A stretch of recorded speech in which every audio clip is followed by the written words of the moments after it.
Well, we're back again. Heckle and Jekyll? Yeah. Heckle and Jekyll?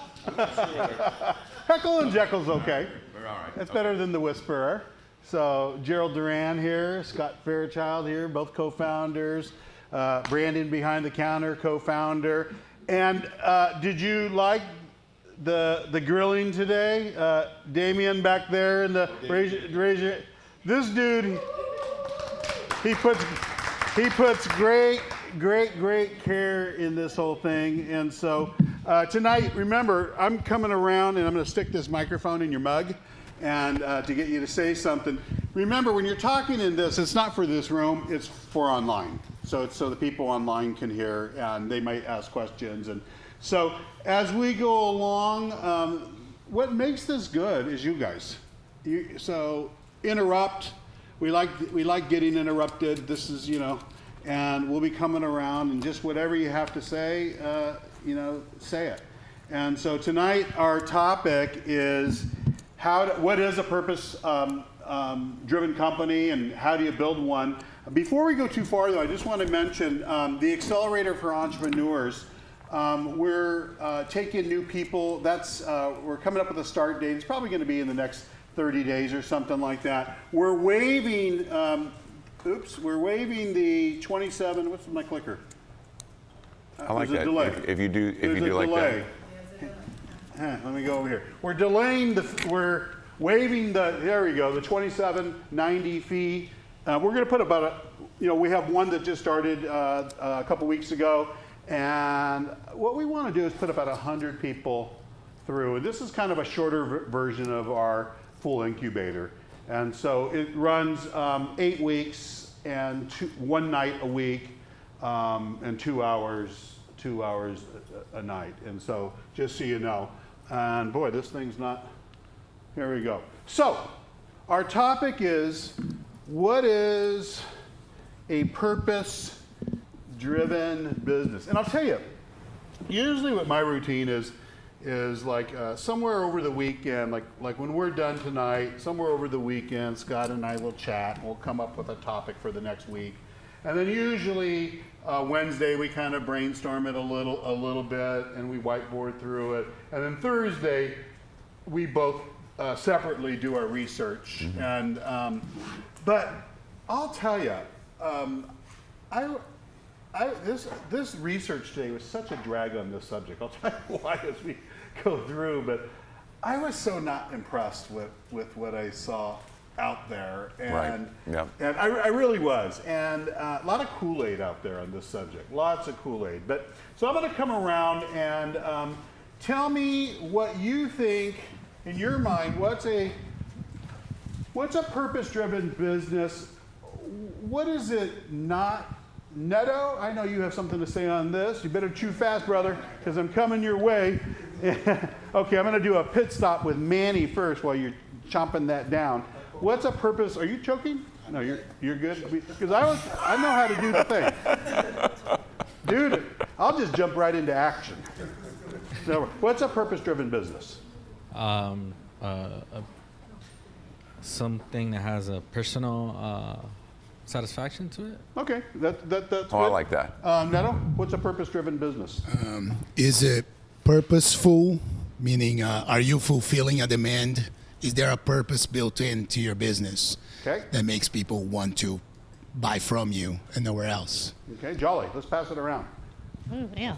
Okay, a purpose-driven business is something that you have in you that you want to exhibit in terms of a gift or a service, and you feel a calling to actually do this particular job or assignment.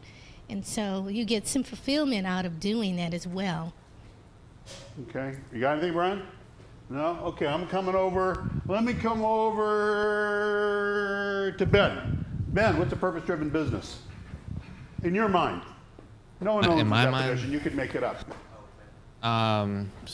I guess it's a business that's going towards something that I guess like everybody else has been saying is meaningful to them or to anybody. I mean, everybody has a different purpose in this world. Yep. So it can be anything, really. That's good, and it really can be anything. What's a purpose-driven business? Oh, I guess it's life. other. Okay. So I think That's good. Jim, purpose-driven business. I would say it's a business that delivers added secondary value beyond just the income from the operation to the corporation itself, but something that has lasting value, an improvement of quality of life, or something that is like a secondary benefit that drives the guiding principles of the corporation. Okay, and that's, Scott, what do you think? In your mind, when you hear purpose-driven business, what comes to mind for you?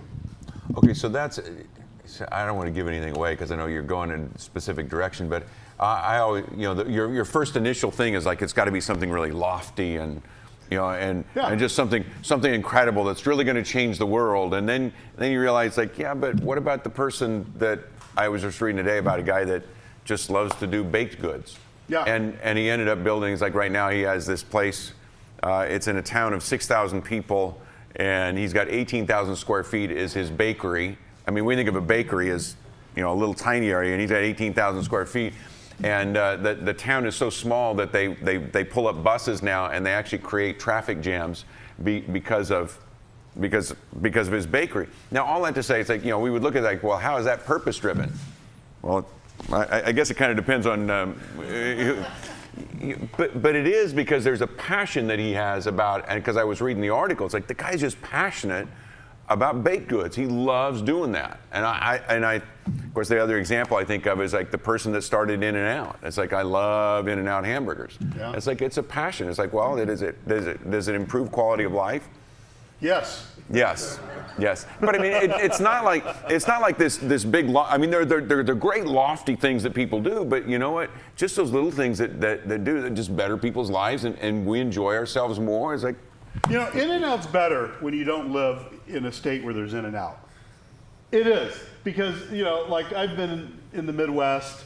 I started out here, moved to the Midwest. In the Midwest, we don't have any In-N-Out. So when I travel, like if I go to a city where there's an In-N-Out, my very first stop is In-N-Out, and I'm taking pictures. I'm going for 2 double doubles, and no one needs 2 double doubles, but I'm eating 2 double doubles, and we don't have der Wiener Schnitzel, and we don't have Jack in the Box. Now, once now then you get here and it's like, it's like it runs old. But purpose driven is kind of like asking, what is success? That's a good way to put it. Yeah. You can decide for yourself. So let me tell you where I started today. I really went into a downer with this subject. So I started watching like TED Talks and all these, what's our friend Simon Sinek? Yeah, and I watched all these different things, and I watched this one guy in some talk. It was this bald guy with these red glasses, trying to look like somebody else who's a bald guy with red glasses, but he's not. And Seth, what's his name? Seth. Seth Godin. He has the red glasses, right? Well, does he have red? I think so. But so I'm watching this guy. See, I was thinking Bozo, but I guess that doesn't work. Okay. This guy was Bozo. And I'm watching him, and I'm just like, you know what? Shut up. I mean, it was so fluffy, and it was just, I didn't even know what he was talking about, really. Just, it was just it was Kool-Aid. It was Kool-Aid. And then I watched, and I'm reading, and I'm all over. I'm really researching this, and then it hit me, purpose is what you want it to be. Now, I can tell you what I consider in some ways not a purpose-driven company, okay? And it doesn't have to, there's a lot of companies in the startup world that have been funded, and their sole purpose is to accelerate and make some shareholders rich, and but it's not to build a good company at all. In fact, probably when everybody cashes out, the company's going to be in horrible shape because they've accelerated at such an unnatural. I mean, they're taking 60, 70% of revenue and pouring it into sales and marketing, and they're not profitable. That's not the goal, to be profitable. The goal is to IPO or to exit in some way. And so it's going to be good for all those investors, but whoever ends up at the company, it's going to be lousy. Because so to me, like, what purpose-driven is not. Now, the investors would tell you different, because their purpose, they're not building companies, they're creating money. You have to understand that. That's what they're doing. Right. They have a different purpose. So I don't want to say they don't have a purpose, but because they do. But you're not doing something that, it's not about the customers, it's not about the employees necessarily, it's not about, there is a balance, an integrated balance between purpose and profitability. There really is. But, I started thinking about, Leslie and I were watching a documentary on some guy who has a pizza shop. I think it was a Netflix or something, and it's been in their family like 120 years, and they make pizzas. And, the employees are, they probably have like 20 employees, and they're like family, and the customers come in and everybody, and I was, I'm watching this, and I'm going, that's a purpose-driven company. I've had companies that what we did wasn't that incredible. It's what we did with the money that was incredible. And so one of the charities that we've helped, one is rescuing special needs kids from orphanages across the world. And so, we had our son who's in heaven now, had Down syndrome and special needs. And so one of our goals was to put that not-for-profit out of business, because there's no more kids left. That was our goal. So at the time, one of the companies that we had, there was nothing that was so purpose-driven about what we did. It was what we did with the money. And so I think there's a lot of different things that make something purpose-driven. I don't think like you said, I don't think every purpose-driven company has to change the world.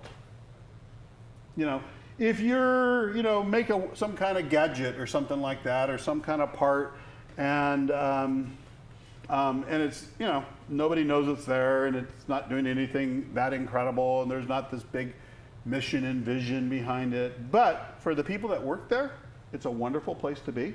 And for the owner, it changes family. I buy that. I totally buy that.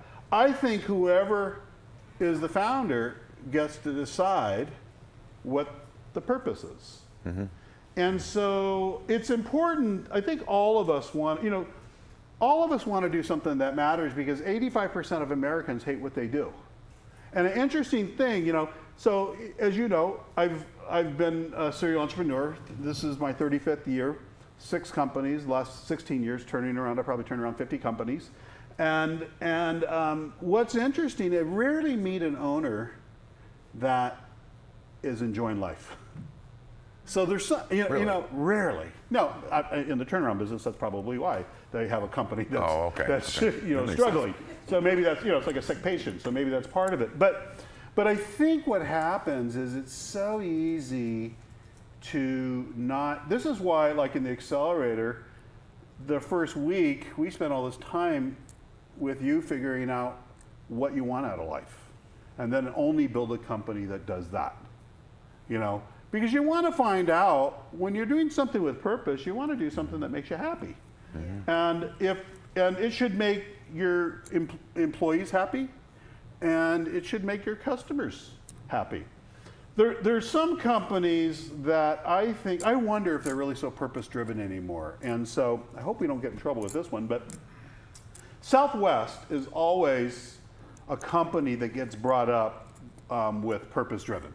It's one of the companies that always gets. You're talking about the airlines? Yeah, the airlines. And so for years, that's what I flew on, Southwest. For years. I didn't even know about first class then. What an idiot. Once I figured out first class, I never went back. But in the early days of Southwest, it was a blast. Oh, you always had fun. You always they have were fun. They were hilarious. They were just, oh my gosh. You know, it was kind of like you're in the airline that like they have their own rules, and you know you're just going to have fun with these guys. I don't think they're like that anymore. Do you?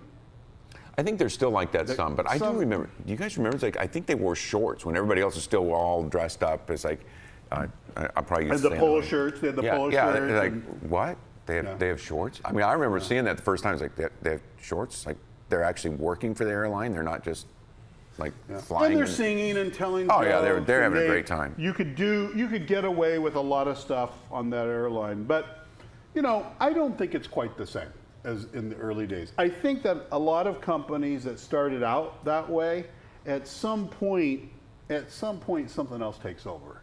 And so, and there's a lot of companies that are big brands. Mm-hmm. And, you know, one time Neto and I were in a discussion about this, and we were talking about like, when you're trying to build your brand, you can hire a branding company. And a lot of branding companies will make up something that sounds great, you know, and then you go, and the CEO goes, yeah, that sounds good. That's what we are. And it's phony. It's phony baloney. And it sounds good, and everything says that this is what you stand for. And then there's also, I think, when you're out there, a lot of hypocrisy. There's a lot of companies that say, this is what we're about, but they're not. That's just, you know, part of branding, marketing, all this stuff. It's kind of Instagram-y, you know, but it's not really who they are. And so I think, you know, I have an example today. So one of this year, let's see, we're going to take on 1, 2, 3, 4, 5, 6. By the end of this year, we're going to take on 6 or 7 portfolio companies that we're going to take all the way to landing their first customer. QuadJoy is actually one of our portfolio companies, and they've been in business for a long time. But this is really a purpose-driven company, mm-hmm. And so I wanted to, and you know Bill because mm-hmm. he came out and spent a week with us. But I want to tell you, this is a little company in Wisconsin. Okay. What this is, and I don't have it all put together, but if you're a quadriplegic, this device is freedom. There's I'm sorry, I'm jumping in, but it is. It's amazing. You know, there's a little stick, and it's a puff and sip. I think you know is what they say. And all of a sudden, somebody who doesn't have, you can't use any of your parts, right? This thing gives you access to, you know, anything digital. So you can go from iPhone to pad to computer. It's amazing. Lights, you could just anything that can be connected in that way. And so what happened with him is his brother was a race car guy, and he drove rails, and which not like I know what rails are, but I think it's some kind of a dragster or something like that. I have no idea, but Bill will call me. I'm shaking my Bill, head. if you're watching, he's going to correct me tomorrow. Any of you guys know what it is? But his brother crashed, and next, you know, when he woke up, he has no use. He's a quad. Okay, and you think about what happened. So this guy's a very active guy. And this is happening all over the country right now. I mean, I used to know the number, but it happens to very active people. A lot of sporting accidents and things like that, and they have an accident, and in his case, you know, you go into a trauma hospital, and I mean, you can't do anything. You don't have, you know. So just think about.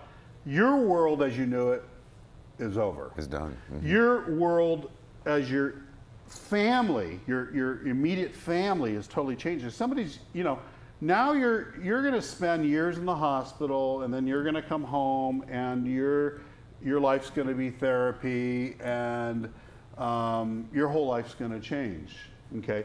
So what his brother did is his brother made kind of like a mouse that was controlled with a pencil or something that you know, he wanted to create something that would give people like him freedom. And then Bill, his brother, cool. he actually died sometime later.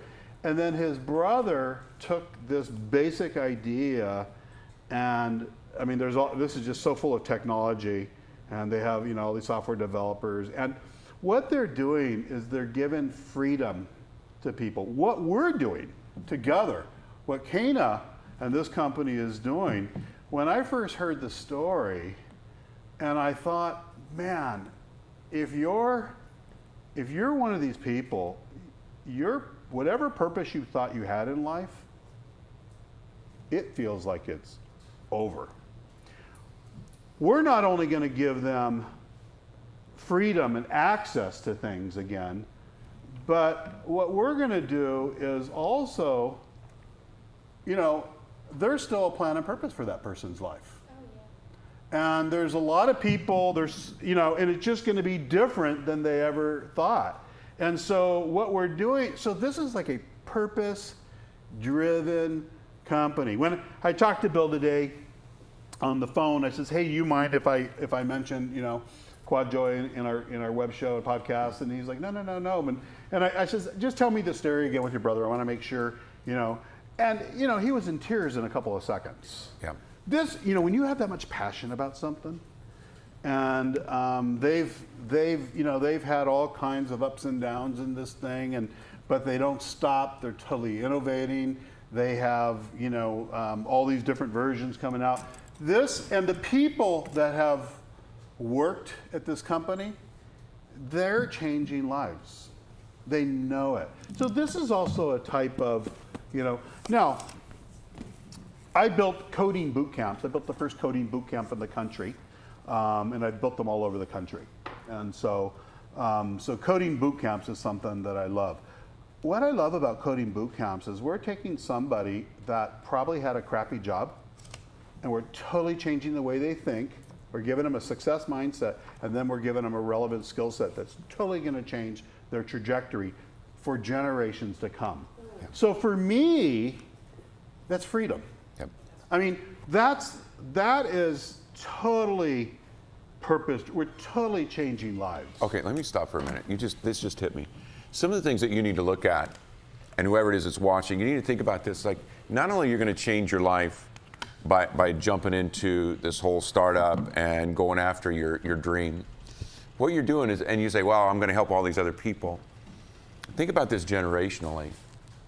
You're setting the tone for the kids, the cousins, the ones that are all in your immediate relations. They're now going to be drawn to what it is that you're doing. So you're not only going to be able to set yourself free, you really are going to be setting possibly your kids, your grandkids, nieces, nephews, who knows who else, free, because now you're pursuing something that you're giving them permission to have that courage to step out. So you got to make sure you hear that. As you're talking, it's like, I need for you to hear that. It's like, this is not just about you. It really is. It's going to affect not only your customers, the people that you have, it's going to affect the people that are around you. They're going to say, because you did it, I can do this. And I'm looking around at a few of you. It's like, yeah, look at the guy next to me. If they can do it, I can do it. It's like, right? So make sure. It was a joke, okay? It was just a joke. I need you guys to understand. I want you to relax. But when I look in the mirror, it's like, well, if I'm doing it, I guess these other people can do it. Because it is. It's like, you know, it's not a rock star that does this. It's just you and I. Yeah. It's you and I. And you're really, you know, to have a purpose-driven company, you have to be a purpose-driven entrepreneur. Yep. And it's a way of thinking. I've always said I could build a company out of a shoebox. Because all you need is an idea, and there has to be a problem that you want to solve. And I think what's key is, you know, we were talking about, and since we're on live, I don't know if they're watching, so I don't want to bring them up. But before, if you're watching, we were talking about you, not in a favorable way. But there was I was talking about, there's people that are building, like, you know, just really dumb apps. I mean, they're kind of like fun. We were talking about all the apps that you load on your phone once, and you know, or you use it once or twice, and then you got to go through and you go, how did all these apps get there? And you don't. But there's certain apps there's certain apps that I use all the time, like the dumb, what's it called? The what's that app that we use all the time? What's it called? WordSwag.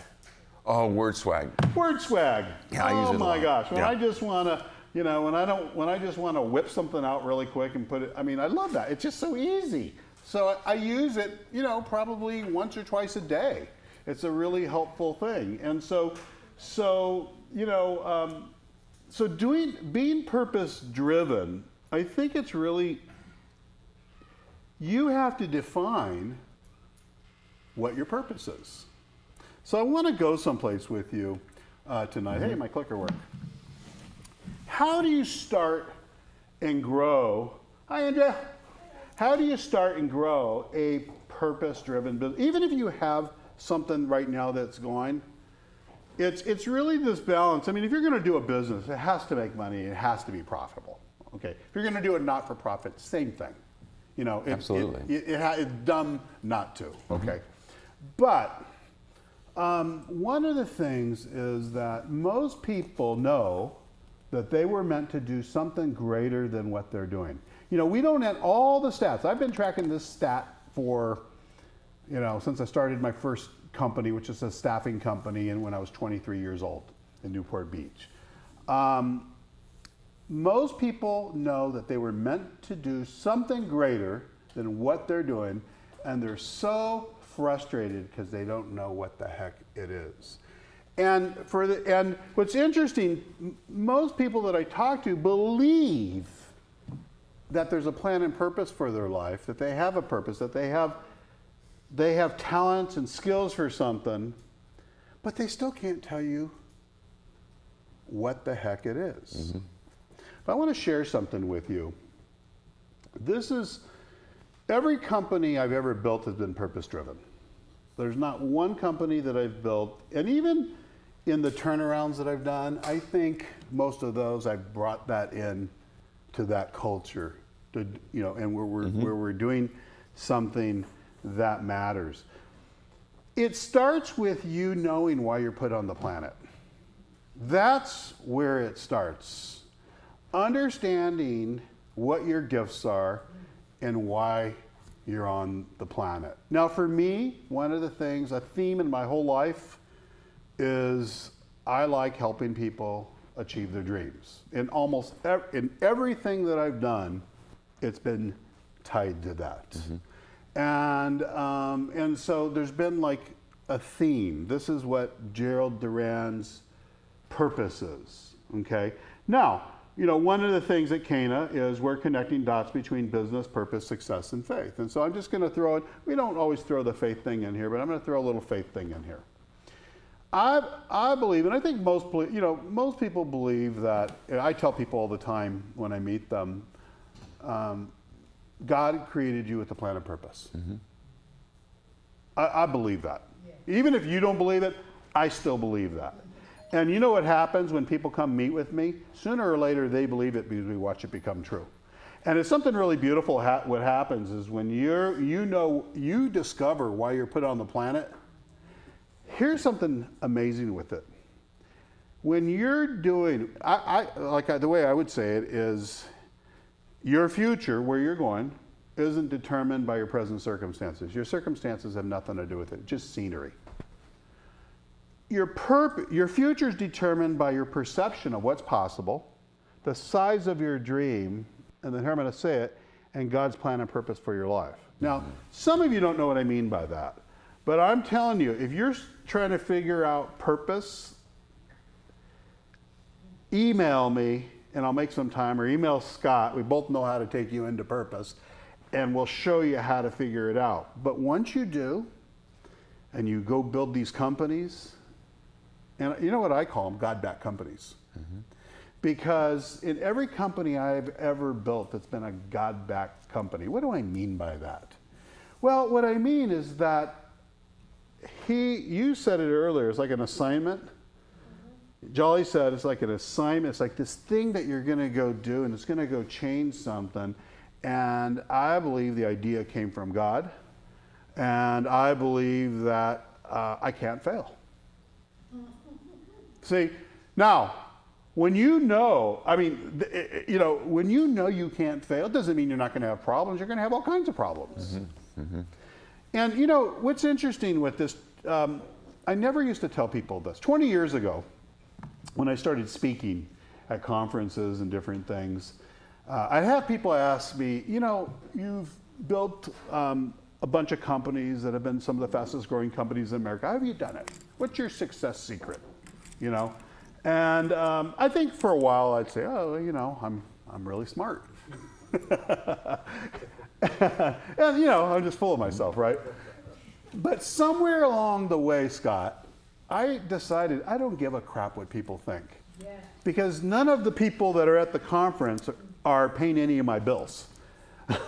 So I just thought, you know what, I'm going to be bold and honest. And I started telling people, you know what, the ideas that I have come from God. And the companies I built, they're God ideas. And we're going out and making a difference. Sometimes it's the money that we make and we go do good in the world. Other times it's we change. I mean, I can tell you, the people that are part of them, their lives are forever changed. In any turnaround I've been in, and when I get a turnaround, those people know God sent me to that company to turn it around. They know it.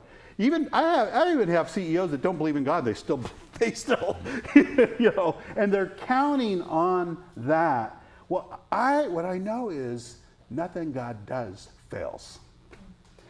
Can you imagine if you had something so powerful that it couldn't fail? That is why when I'm launching something and I'm in this stage of, you know, validating and pivoting, and you know, because I've always, if you've known me for a while, I've said my first idea never works. It just never works, and I've got, you know, I know that, and so I expect to go wrestle through and have a better, you know, it just, for me, it's just normal, and I'm like, I always feel like I'm in a race boat, and there's all kinds of, and like, yeah, get out, stay out of my way. You know, stay out of my way. I'm navigating through this thing, and I know exactly that I'm going to figure it out. I call it cracking the code. Okay, I know it's all part of mountain climbing, and so you know this. I mean, what, you know, in your experience, when you've seen people, you know, you think about like, let's talk about Billy for a second. So Billy's this guy that we know. Dan's brother, that built he just retired, but built this incredibly successful business in this area, logistics, transportation, logistics, warehousing. I probably have it wrong, but we did a podcast at a story about him, and you know, he knew he was on an assignment and he was going to build something. And what was his plan B, Scott? He didn't have a plan B. He didn't have. You know, and what's so interesting is for years, this was, you know, when he was telling the story, I didn't know any of this till Scott knew all this, but I didn't know any of this. So, you know, Scott's his pastor, and he's sitting in your pews, and he says for 5 years, or maybe I may have the time frame wrong, but for a long time, he used to sit there going, how am I going to make payroll? You know, poor Scott's preaching his heart out, and he's just thinking, how am I going to make payroll? But he's like, I know I can't fail. I know I can't fail. And somewhere along the way, some things happened, and it was just game changers. That's what happens with a purpose-driven company and when you're a purpose-driven entrepreneur. And that's what happens, especially if you know why you're on the planet. And so I want to bring this up because, and I wouldn't bring it up if such a high percentage of CEOs weren't complaining about this. I mean, I see CEOs that start out with this idea of what's going to make them happy, and then 5-10 years down the road, it's not there anymore. And and a lot of times, even though they're making a lot of money, they've become slaves to this business instead of this business becoming a slave to them. When I build a business, it's a slave to me. I decide the lifestyle I want. I decide what I want out of this business. I decide what's important for my family. Our team members always know why they're on the planet, what they want in life. We only build something that does that. We don't build something that doesn't do that. So I'm going to come around, Scott, I don't know what you have to say with this, but I want to open up this subject a little bit and just hear what thoughts are. And what's your thoughts on this subject? Well, I got all kinds of things I could just say. I'm just thinking of a lot of different things that you're talking about. A couple of things. One is one of the things that we talk about is divine discontent. We call it divine discontent. That's good. And if you just can't figure, you're like, oh, I don't know what to do. I haven't figured it out. I don't know where to go. It's a divine discontent. There's a point in your life where you're just discontented, and you recognize there's got to be something else. There's got to be something better. And so we call it divine discontent, because we really do believe that there is a stirring that's going on in you, that God is moving you into a place that you need to be. Now, the thing that you want to remember is that, I'm telling you this because just my frustrations, like, well, I can't figure out what it is. I can't figure it out. And you're trying so hard to figure out what it is, and what happens? You just get stuck because you can't figure out what it is. So then, and of course, then the more your mind goes on, I can't figure it out. I can't figure it out. What does your mind do? Yep, you're right. You can't figure it out. You're not going to be able to. And so you just relax, just to relax. And so I'm going to give away some of the things, but you're still going to need to come in and talk to us. It's like, start talking to people and figure out, well, what do you see? What do you see? When you see, or when you think about me, what is it? What am I drawn to? If you can't figure it out, just say, what am I drawn to? But then pay attention and start looking at the things that you do get drawn to. Now, if you just get drawn to Netflix, that's not probably what God's called you to do. I don't know. I don't know. There's some good shows on Netflix. And when I say that, maybe pay attention to what shows on Netflix. But the point is, if you're drawn to 6 hours of TV, I'm not sure that that's really why God just put you on earth, is so you can just sit and watch TV for 6 hours. So you pay attention to the things that you really enjoy doing, that you tend to get drawn to do. And it can be something as mundane as what we talked about. It could just be you love to be in the kitchen and you love to bake things. It's like, well, if people can enjoy it, maybe that's where you need to go. I mean, there's some things like that we can talk about, but those are the things that you want to look at. Now, and there's one other thing that I want to throw in. We got 4 kids, all vastly different. And I know you'll look at it, it's like, you can, because some people have done that. I've heard this, like, well, the reason that I'm drawn to this is because of nurture and the way I've been raised and whatever else. Like, I don't know that I necessarily believe that. The reason I can say that is I can look at all 4 of my kids. All 4 of my kids, they're all going different directions. All raised in the same family, same parents, same values, same God, everything. And yet there's something that's in them that is drawing them into different areas. And we celebrate those areas wherever it is that they're going. So let me throw that out to you. Find the people that will celebrate who you are and where it is that you're drawn to. Okay, so there. So, I can tell you more. No, this is good, there's something in you. Yeah. Now I want to connect it into running a company for a second. Yep. I want to connect it into running a company. Okay. If you met with me this week, I met with a bunch of people. Oh my gosh, I met with so many people I barely could come up for air. Well, wait a minute. So they're here tonight and they're watching. Yeah, watching because they're interested and they're drawn. Some are watching online. Some are in this room. And they're drawn. They're drawn to entrepreneurship. So we're. But I want to share something that I shared with, I think, almost everybody. And I'm just going to share so one was a scripture that really got my attention. Now, let me tell you, I'm not a guy that's trying to get all religious. I'm not. I'm a guy that's trying to get all successful. And I just found, and so for me, it was really surprising to find out that God wanted me to prosper and be successful. When I grew up in church and religion, they said, oh no, God doesn't like the rich people, and I was like, oh, bummer.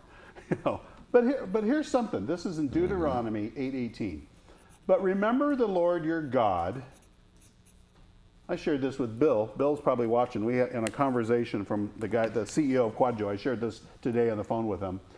But remember the Lord your God, for it is He who gives you the ability to produce wealth. Okay. Yep.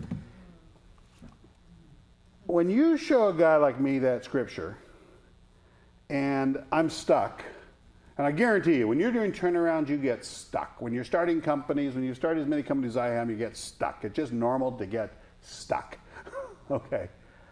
I sit and I look at that and I go, gimme, gimme, gimme, gimme that ability. I want that ability. I'm not starting a company to be broke. I'm starting a company to have wealth and to have abundance. Okay. So, if you've been around me, we talk about TDR. What does TDR stand for? Think, do, results. We all have a way of thinking. That way of thinking, good or bad, produces a way of doing, good or bad. That doing produces results, good or bad. Okay? Well, you know, you go climb the entrepreneur mountain, and I guarantee you, you're going to hit all kinds of walls that you can't climb. The places that you're going to get stuck. You're going to come up with challenges where your marketing strategies don't work. And unless you figure it out, you're dead. You could have the best idea in the world, but if you can't reach your audience, if you don't have the channels to reach your segments, you're screwed. Well, if you're a purpose-driven company, if you're a God-backed company, guess who knows the answer? You think God's sitting up there going, oh my gosh, what are we going to do? No. Well, anybody, I guarantee you this week, because this has been my theme, if I showed you this one, I also showed you one in James 1:5 that says, I can go to God for wisdom. Wisdom. And regardless of my faults, so I don't have to be, Mr. Perfect. I don't have to be any of that, but I'm guaranteed that he's going to give me the answer. Now, let me tell you something. I take that literally for 34 years, 35 now, I'm taking that one to the bank. Every single time I've launched a company, every time I've done a turnaround, I hit a place, I hit a wall where just nothing's working. And I sit and I go and look at that Deuteronomy 8:18, and then I go over to James 1:5 where it says, it doesn't say sometimes he does, sometimes he doesn't. It says he does every time.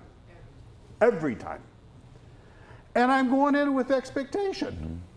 And guess what he shows me every time? That.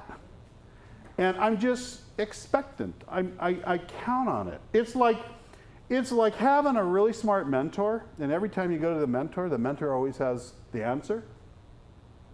That's what it's like. Okay? And in the old days, when there was kings running thing and the wealthy people, they called the prophets, and they were like the mentors, and they had the answers. They were men of God connected.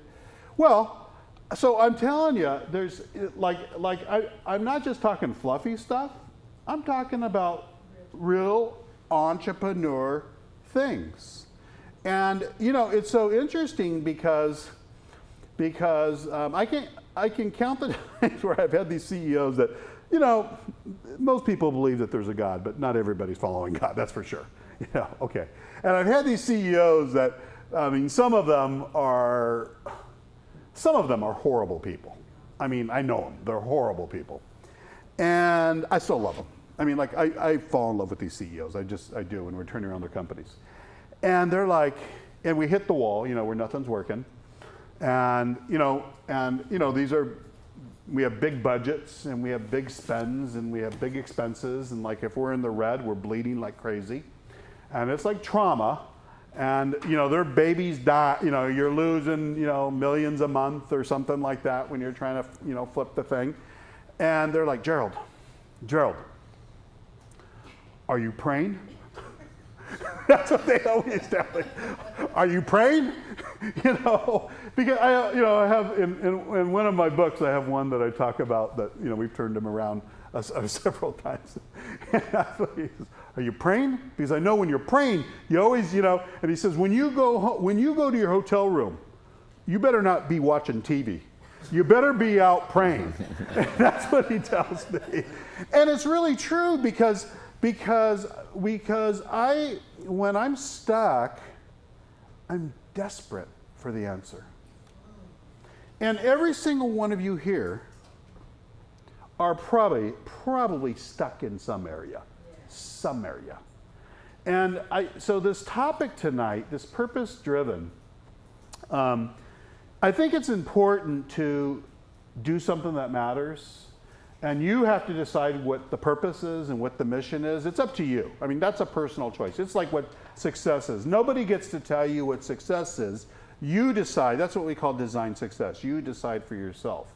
But if you want an unfair, competitive advantage, it doesn't hurt to have God on your side. That's right. Now, I've had people say, he's crazy. Yeah, all the way to the bank, sucker. That's what I say. All the way to the bank. You know, and now I could go back to being all cocky and saying, well, it was just me. God didn't have nothing to do with it. I'm very smart, and I am smart. But let me tell you what, God has shut off my brain. I've told you so many. There are so many times when I got so cocky and I wasn't telling people, you know, it was him, and he just shuts me right off. That's horrible. That's when you're sitting at a company and you got nothing. You're sitting in these meetings and like everybody's looking to you to figure out strategy. You're the architect and you got nothing. You just kind of keep quiet, nod, and say, yeah, well, you know, we're considering that. We got some new spreadsheets. We're going to go in there and work, you know. And then I'm like, oh God, I mean, this is so embarrassing. If you don't show me, I mean, you got the whole place looking to you for the answer, you know, and you got nothing. So I've just learned. Now I like to brag. I love to brag. Well, one of the things that God showed me is, well, brag about me then. And so that's what I do. I still get to brag. I just brag about him. And because I was showing somebody else, there was a scripture. It says, God chooses the foolish things of the world to confound the wise. When I first read that, I says, I'm your guy. Sign me up. I mean, think about it. You know, I'm a Mexican guy from in Whittier, and come from a poor area. Never went to college one day in my life. No one in our family. Well, you have gone to colleges. I turned. Well, you know what? I have bought colleges. Yeah. You've helped at colleges. I bought inside colleges. There you go. And I've been on boards of colleges, but I've never gone to college. You know, isn't that something that God chooses the nobodies to see? And I'm okay being a nobody. I am a somebody, though, because I was designed to do this thing. I was designed to be up here today with Scott and to share this. What's a powerful thing is, and as you were talking, I thought, you know, you got to have humility.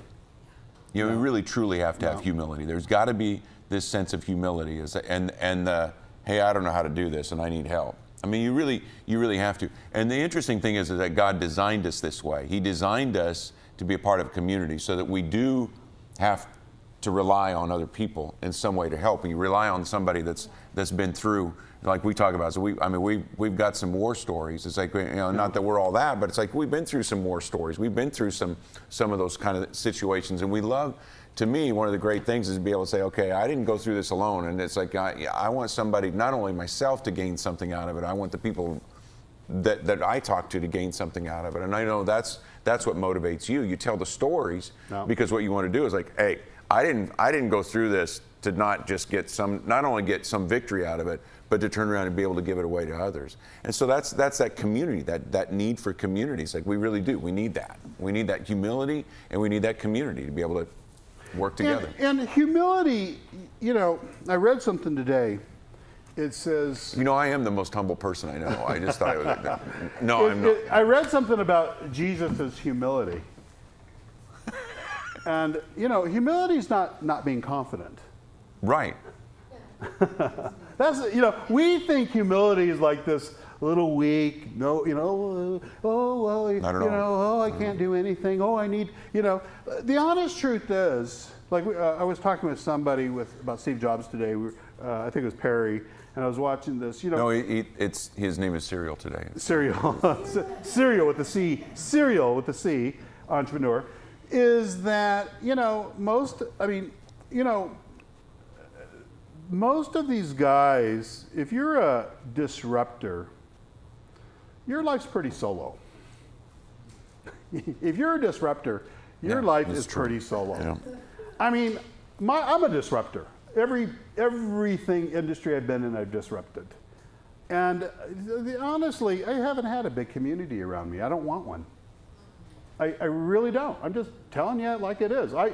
God has sent me a couple of people in my life. They're players, not spectators. Okay, wow. You know, players score goals, not spectators. I don't have a lot of room for spectators in my inner circle. That's why I vet everybody. Because, like, I'm not going to take heart surgery advice for somebody who's never done a heart surgery. You know, so I'm very careful. But there's a person called Holy Spirit that teaches me everything. Sometimes he sends other people and he comes through that, books, all kinds of stuff. But I'm telling you, and there's one particular guy that I can think of. His name's David Chadwick. He's an entrepreneur. He's also a pastor in North Carolina. And I met at a turnaround, and we've been friends for life. And he seems to, like, whatever happens to me happens to him. What happens to him happens to me. And he's kind of like the guy that we just seem like we go through the same stuff. So when something bad happens to him, I'm like, oh, crap. Is that good? And then usually, you know what happens? Something bad happens to me. And he's been this guy that I could just be totally honest and transparent in a way that I'm not with most people. That because you get burned by people. So I'm very careful. I'm transparent to a point. Okay. And then there's other people that have come in my life. Scott's come in my life. Benson's come in my life. There's different people that I tell things to these guys. You know, if you ever want to, they know things about me that if they talk, I'll be in jail. I'm just kidding. But there is, you know, so community, I just want to make sure it doesn't have to be this huge thing. Now, I like hanging, like this is a community. I love hanging with you guys. I love meeting with you guys. I love this. I mean, that's why we created this thing. But you know, if you're an innovator, you get used to solo, because most of them are. I mean, we were talking about Steve Jobs, and we were sitting there going, you know, he wasn't a big, you know, if you weren't drinking his Kool-Aid, you were not in his community. He didn't want nothing to do with you. He didn't want you around him. He didn't, you know, and you had all these people that were trying to talk him out of this craziness that he had. And there's a lot of them like that. I mean, there's really a lot of, you know, and so if you find yourself like that, don't fight that. That's okay. But you're going to gather. See, I'm trying to. I wish I remember my history, but there was. And if I may have it wrong, but I don't think so. Henry Ford, Edison, and I believe Westinghouse. I think there may have been one more. All these guys all had houses down in, I think it was Florida, real close to each other. Yeah, there's. And so when we talk about community, it's like, yeah, you're right. It's like, it's not like you have to have hundreds of people. It's like, but you being an innovator and a disruptor, it's like you're drawn to innovators and disruptors, and they may be off in other areas, but we're really drawn together. And we're usually not people leaders. Do you know that? We're usually not people leaders. Like with me, I have a small group that I like hanging with, and you know, I go around and I love everybody, but I'm not the people's person. I'm just not. I'm just not. And most disruptors aren't. They're very isolated in some ways, but you're right, birds of a feather, you know, flock together. So, being purpose-driven, really figuring out why you're on the planet, and what you'll find is that will carry over into every company you ever build. Every company. You know, don't get so caught up in, you know, on this subject, like, I guarantee you go start, like, Googling. I was Googling all day long, purpose-driven companies, all this stuff. And I just wanted to vomit by the time, you know who I just love? Gary V. He's just so, because he just cuts through all the crap. You know, he's real. He's keeping it real. He's keeping it real. But I was watching these, like, TED Talk guys, you know, and I was just like, oh, brother. Oh, brother, this, you know, and it's kind of like what that one day we went and we looked at Simon Sinek versus Gary Vee. Simon Sinek's a philosopher. You know, he's a bestseller. He's a bestseller. I love what he has to say, but he hadn't really done most of this stuff. He just talked about it.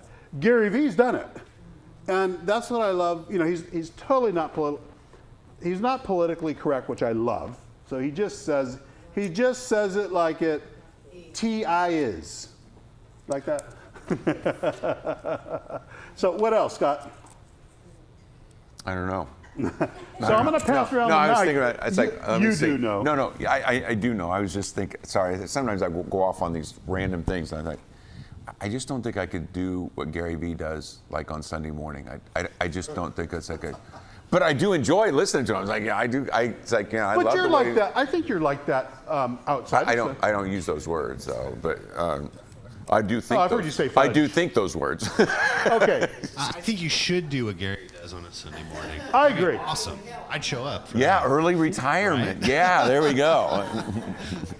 I bet you. Were you like that? I like to be like that, but only in smaller groups. It's really hard when you get large, when you diversify the amount of people out there. I end up offending a lot of people. Well, and that's good, right, Neto? Because you're magnetized, right? If you're going to be for something, you know, a good group to look at is the Happy Startup Camp. Mm-hmm. Happy Startup Camp. I love their manifesto. We've torn it up. We borrowed a few things from it, and you know definitely what they have something they're for, and they have something they're against. So they don't mind being polarizing, and I don't mind being polarizing, because you know what? The people that, when you polarize, you attract a certain group and you repel a certain group. I could care less what the repel people think. They're not paying my bills. I love getting people that are like-minded and we just think the same. And you know, it's like, and we don't all have the same personalities. I think I think we think a lot of the same, but you probably have a softer tone than I have. You know, but we still think the same, you know, in much. And offending people in the midst of a relationship can be a good thing. Those are the best friends that I have, are the people that I don't agree with, that I know we care for each other, and then we say what's on our hearts, and we actually grow from that place. You know, absolutely, and that's what we talked about last week with mentorship. I mean, a true mentor isn't afraid to offend you. If you're somebody, let me tell you, you can have somebody offend you, or your lack of success will offend you. You know, I would rather get offended by somebody. I mean, I told you the time that my Leslie, when we had Brandon, when she got pregnant with Brandon, we had just, let's see, this was back in 1990. I'm paying myself $60,000. It was as much as I could pay myself in this company, and I think my wife was making $40,000. You know, back in 1990, we had just bought our first home. You know, and she got pregnant with Brandon, and she says, "Guess what, big boy? When we have our son, I'm staying home. So you better." Now I'm sitting there going, "How am I going to make up 40, I mean, we just bought this house, we just got the cars, you know, we just starting out, you know, how am I going to do it?" And so I went and met, and I had a tech training company at the time, and we were, you know, I was paying myself all I could pay myself. You know, I had a good sized payroll for myself, and that was just it. And I went and talked to a mentor friend of mine, I remember, rich guy, multimillionaire guy. And he says, "Well, your problem is you have a poverty mind." Man, that was offensive. Wait, you didn't like that? I didn't like that at all. I really got ticked off. I didn't say it, but I went home pouting like a little baby. I mean, I really did. I was just pouting because he told me what he thought, right? And then, but the thing is that he was the guy that was the multimillionaire. Where the other good advice he's told me, he says, you make your first million in your head before it ever hits your bank account. He says, poverty is a state of mind and prosperity is a state of mind. Has nothing to do with how much is in your bank account. Best advice I ever learned. Well, guess what happened? Yeah. I accepted the criticism, and what he told me was, he says, you built your business discounting. He says, your business, you've built all your customers by discounting. And now and you have, and the problem is you have top quality. You hired good instructors. You're not, you're Nordstrom's, not Walmart in the training business. And so I had to risk like, oh, well, if I raised my prices, I might lose a bunch of customers. I didn't know what to do, but he says you have to trade in your customers. You have to be willing to get rid of some to get the other ones. Mm-hmm. It was I was scared to death because it was already bad enough. Well, guess what? So I had 90 days later, I made enough to pay myself $8,700 a month, which is about $100,000 right there. And it was just by changing my thinking so I could change my doing, so I could change my results. And you didn't go get advice from somebody else who made $60,000 a year. No. I went to some. And you need to hear that. It's like you did not go get advice No. from somebody that was on the same level as you. You went and got advice from somebody that had already fought the fight and had gone that direction, and that's what you went after. It's like so many times we get stuck because we're asking advice from people. It's like, don't go asking advice from people that haven't done anything. Well, and you know what? Sometimes you don't even ask advice, they give it. And Well, that's true. You know what somebody would have told me? I mean, this is, well, hey, you need to sell your house. Cut your expenses. Yeah, cut your expenses. It's pretty simple. Cut your expenses now. You're just going to, and just lower down. Well, I wasn't going to do that. But let me tell you what I learned from that experience. I changed my thinking. Yeah. Now, I'll tell you Absolutely. this. Guess who I went to get the wisdom to pull it off? Who? God. Totally. And I'll tell you, I'm not like a religious person. In fact, I have a love-hate thing with the whole religion thing. I really do. Love God, love Jesus, love the Bible. But, what I have in common with Jesus is he couldn't stand the religious people either. I mean, who he was hanging around with, he was hanging around in the bars with the tax collectors and probably downing a few. That's why they called him a drunk. You got to be downing a few to get called a drunk. Yeah. And so it's really interesting. But that little lesson, you know what happened? I thought, well, if I could do that to make 100, I wonder if it'd work to make 200. And it wasn't long before I was at 2. Yeah. And then I said, do you see where I'm going? Yes. Where did I keep going, Jim? Yeah, I said something arrogant one time, and I had a friend get really mad at me. And I says, boy, I don't know how people make it on 200,000. And this was way back. And my friend thought, what an arrogant something. Until he's an IT guy, he's a developer, and then he started making a lot of money. And then all of a sudden he goes, you're right. When you start making this much money, they take it all.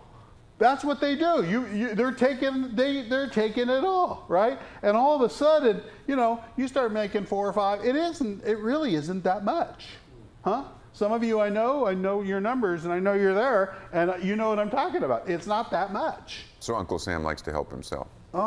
Yeah, because you got to pay for everybody. Well, I guess here in Sacramento decides to help. So this wisdom, remember, this wasn't my wisdom. Yep. This is all stuff I got taught. The reason why, and even today when there's stuff that I don't know how to do, I mean, just in the last 90 days, I was really wrestling with how do we build community here?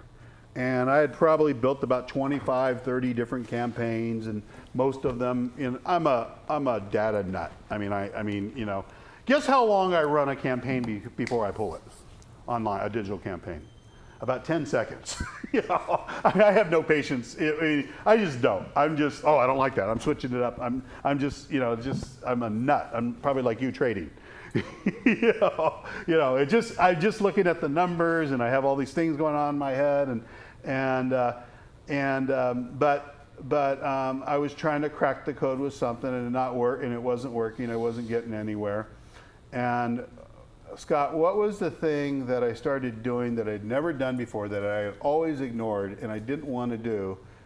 But what was the thing? It had to do with eating to get wisdom. Oh, I'm thinking, well, you changed it to, I was trying to think which campaign? time. Yeah, you can't even know what that, I've changed it so many times, it's ridiculous. Oh, no. That was so 1 hour ago. Yeah, that's true. So fasting. Fasting. Yeah, fasting. I had never fasted in my life. I'm a guy, if you get with me and you see my Bible, it's all marked up. I mean, that thing's all marked up. I'm in it all. I spend a couple hours a day in the Bible. I mean, I'm just looking for wisdom. I have problems I'm solving. That's just where I'm whatever problems I have, I'm going in there for the answer, just constantly. That's what I'm doing every single day. Well, I had this one booger problem that I couldn't fix. I just didn't know what to do. And in my heart, I started feeling, you know what, you need to start fasting. And now, when I heard that the first time, I said, "Get thee behind me, Satan." Because I don't look like a faster. I'm not look like a guy that wants to fast. That's what and I told my wife, I think I'm going to fast. And she says, "You can't fast, you're diabetic." And I says, "Yeah, you're right. Let's go get some pizza." And then, different, Benson, a guy, tomorrow I'll have a 2-hour conversation. Every Friday I have a 2-hour conversation with Benson. He's a turnaround guy and just dear friend. And he makes his clients, he makes his CEOs fast with him. If you don't fast with him, you will not be his client. I thought he was just a nut and radical, And then one day I was in, Radicals change the world, though. They do change the world. I'm in Scott's office, and he's telling me something really important. I'm not paying attention because on his bookshelf there's this book that's just like a light, like flashing at me, and it says fasting. And I go, and I like it. He has a nice library, and I went in there, and I'm like, and he's got it all marked up with all these little stickies sticking out. And I go, "I didn't know you fast." And he says, "Well, it's been a while, but during some time he was in that thing." And I started studying that out, and what I found was that in every situation, except one where people were just being very disobedient, when people didn't know what to do, they fasted and they had breakthroughs and they got answers. And when I crack the code now, guess what Gerald Duran's doing? I'm fasting almost every single week. I may not look like it, but it's not easy because the first time I did it was easy, and then I'd have all these false starts where it's hard for me to fast for just a day. It's hard for me to fast, And about 3 o'clock, I get really, really hungry. And I go, steak sandwich, Jesus. Steak sandwich, Jesus. Sorry, Jesus, I'm going with the steak sandwich. It took me a while to get it. But you know what? I had to change my thinking. Mm-hmm. I started changing my doing, and I have results. And I didn't know this. I don't know how I'd missed it. And Benson goes like, "Yeah, you idiot. Why do you think I've been bringing it up? Of course this is what you do." Yep. See, there's different, I will do anything unless it's illegal to get wisdom. Yes. Anything. Yes. I have no pride that I'll do anything except something illegal. And throw this in about fasting. It's like, this is not like you're trying to earn God's. No. Like, okay, look what I'm doing, God. Don't you really like me now? It's like, it has nothing to do with that. It has nothing to do that. I'm going to get on my soapbox, right? He loves you. There's not anything you could do to change his love for you. There's nothing you could do. And he really good or bad. There's not anything you could do. So it's not that. It's the idea that I'm denying my own desires in order to get a greater desire. I mean, that's what it's after. It's like I'm denying what I want fleshly, what I want, because what I recognize that I want is something greater than something temporary. Does that make sense to you? It's that the temporary, it's like it will go away. I'm looking for something that is going to have some kind of lasting effect, and really will carry on, I believe, into eternity, because let me back up to what I said earlier, because what you're doing as far as your breakthrough and where you're going is going to affect generations after you. Hey, you know what? My conversation with Bill, with QuadJoy, I had told him he's looking for an answer on something. He's got some stuff going on, he's looking for an answer. And he's got all these different companies, and there's stuff going on, and he's looking for an answer. And I says, you know what? I started fasting and for wisdom, and yada. I says, man, you wouldn't believe it. The results are amazing. And he's desperate for an answer. So he got that book. I bought that book. Oh, he did? Yeah, okay. He got that book. All kinds of people bought that book since I got that book out of your library. And so when I talked to him today, first thing he told me, well, I haven't started reading that book. And boy, did I, and then he didn't have the answer that he's looking for. So did he hear it from me? And then I talked to him this afternoon again, and he says, I read it. I read it. He was like, so this is all about being purpose-driven. It's all in this same thing. Yeah. And you know, in all these different lab talks, we don't always go this deep into the God thing and all that, and that we just don't. Because we keep it very practical and all, but this is practical. It is practical. Yeah, Absolutely, and I know most practical. of your stories. There's very few people in here I don't know your stories, and so that's why I'm saying it, because I know exactly where most of you are, whether you're pre-launch, launch, or you're in the acceleration mode, and I know you don't want to fail. I know. I think. 10x is good, but the Bible promises 30, 60, 100x. That's right. That's right. I like those numbers. Not promises. Promises. So, any questions, guys? Anybody have anything to say? What time is it? It's 8 o'clock. Time to get out of here. Did you learn something tonight? Are you enjoying Accelerator? Those of you that are in Accelerator? Yeah. You learned? Did you do your homework? Yes. Don't show up Sunday without your homework done. So, we're getting really bold. We're calling people up, trying to embarrass them, giving them a hard time. So, Scott, you got anything else? I got a lot of stuff. I got all kinds of things, but it's like, how much do you want to? No, but I will tell you this. I keep bringing up, we went to Boy and the Bear today. And that's good. I really like this coffee shop. And Gerald made I didn't recognize it until you were the one that brought it up. It's like they don't have the menu up. Oh, no. There's no menu up. No. I mean, this is not Starbucks. No. There's no menu, so you kind of have to guess what it is that you bet. If you're going in there, you really like coffee. It's meant to intimidate you. But the thing is that I want to bring up to you is like, they're not for everyone. They're not for, and they understand that. They understand that there will be some people that will be, going back to what you said earlier, there will be some that will be repelled by that. They'll go in and go, where's the menu? And they're going to get upset and they're going to leave. Like, what a bunch of snobs in this place. Yeah, but I got to tell you, it's like, Jason and I were in there today. It was packed. Yeah. It was packed. It was like between 10 and 11, somewhere in there. And it was just packed. And there was all kinds of people in there. And it truly is, if you like coffee, it's amazing coffee. If you don't like coffee, go to AM, PM. Or what, because if you're just looking for the caffeine, then that's what you want. A few weeks ago. Let me just say this. You cannot be humble and be there at the Boy and the Star. Really? No. Oh, okay. This is for the elite caffeine addicts. The other day I was at AM, PM. It was on a Friday. And of course, they give away coffee on Friday. And they say, would you like your free coffee? It's like, no. No, I will be bitterly disappointed. I mean, I didn't tell him that. I just said, no, thank you. But inside I'm going, oh, no. It's like, okay.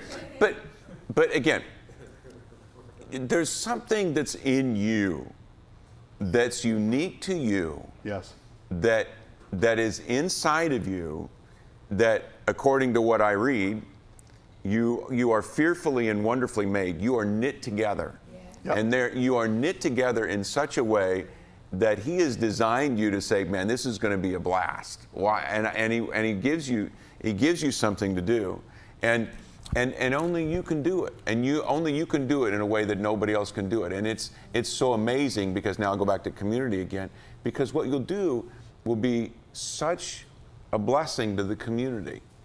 Now, the community could be 10 people, it could be 10,000 people, but the point is it will be a blessing to the people that are around you. You got to take the risk and go for it. You got to take the risk. And what Gerald said is true. It's like when God is in it, you can't fail. That does not mean that there's not going to be problems or issues or things that you're going to face. But I learned something a few years ago. I used to get so upset when I would face things or I would run into roadblocks, and I would get mad. And I finally came to the realization that I started saying this: Lord, what do you want me to know in all this? What do you want me to know? And so it changed my thinking from I hit a roadblock and I'll never get through it to, okay, where's my lesson? Because I know that there's going to be victory on the other side. So all I got to do is find out what it is that I need to learn this time to get me through to the next thing. And whatever it is I learn, I give it away. I give it away because I understand that you and I, in some sense, are trailblazers. And when you're a trailblazer, when you're a disruptor, that's what you're doing. You're going away that nobody else will go. But the reason you're going away that nobody else will go is because there are going to be many they're going to follow. And they need you to do what you're doing right now. So you have the strength, you have the character, you have everything you need in order to be successful. And so we believe in you. I mean, that's what we're here for. We'll work with you. Investing in you. Absolutely. So if you don't know purpose, email me, get my card, and I guarantee you, it won't be long before you Absolutely. You know purpose. It is so important. So thanks, guys, for everybody. Wait! I got to do one other thing. Oh, what? I bring this book every single week. Oh my God! And I think I'm gonna quote something from this book. So I don't know. I'll find something in here. So I will tell you this. This is a great book. I mean, it really is. It's an easy book to read. It's a great book. It's got all kinds of people that have been entrepreneurs, all kinds of different backgrounds, experiences. Just great stories. So I encourage you guys, if you haven't read it, don't just put it on your shelf and say, boy, I should get to it someday. It really true. It's very encouraging, got some great things in there. So anyway, I'll save it. I'll quote something next week. But I really enjoy this book. It is. And that's our gift to you. I got it. Mine all marked up like yours. Yep. So, all right, guys, have a great evening. Thanks online for those that are watching.